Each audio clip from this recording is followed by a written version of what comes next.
சக்க பித்தம் ஏறி தூண்டில் மீனென நூலிடை துடிக்குது.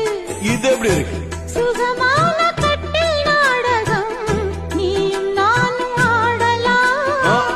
வெள்ளி வானில் தோன்றும் மட்டிலும் வெட்டமின்றி கூடலாம். அப்படி போடு.